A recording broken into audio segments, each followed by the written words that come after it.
Hello दोस्तों, देखो प्रश्नावली 5 का उदाहरण 5, वह एपी निर्धारित कीजिए जिसका तीसरा पद 5 और सातवां पद 9 है। देखो दोस्तों, क्वेश्चन के अंदर देर का क्या है दिया है, तीसरा पद 5 है तो तीसरे पद को क्या लिख सकता हूँ मैं, A3 लिख सकता हूँ। तो A3 देर का यहाँ पर 5 और सातवां पद 9 है। सातवें पद को क्या लिख सकता हूँ, A7 बराबर कितने हैं, 9 दोस्तों। तो देखो यहाँ पर A3 मैं पहले उठा रहा हूँ, तीसरा पद देर का है 5, तो मैं A3 का जो फॉर्मूला क्या होता है, A3 को मैं लिख सकता हूँ A+2D बराबर 5 यहाँ पर हो जाएगा दोस्तों। अब देखो इसको दे दूंगा मैं समीकरण 1 नाम यहाँ पर। अब दूसरा देर का सातवां पद 9 है तो A7 बराबर 9 देर का है।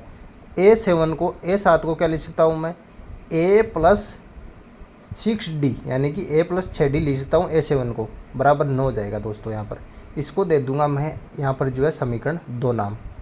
अब क्या करूँगा मैं, समीकरण 2 में से समीकरण 1 जो है घटा दूंगा।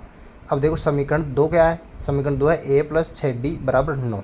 समीकरण 1 क्या है, A+2D बराबर 5। ये है समीकरण 1।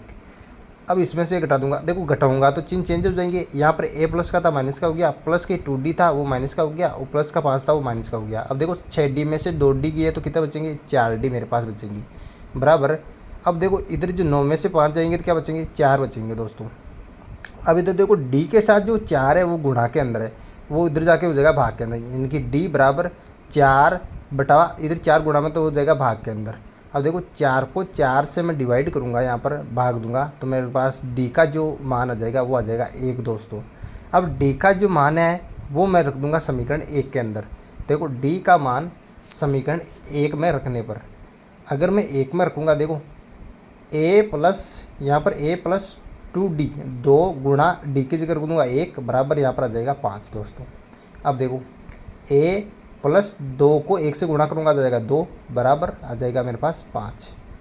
अब देखो ये प्लस के 2 उधर जाते हो जाएगा माइनस का, यानी कि A बराबर 5, ये प्लस का 2 उधर जाके हो गया माइनस का 2।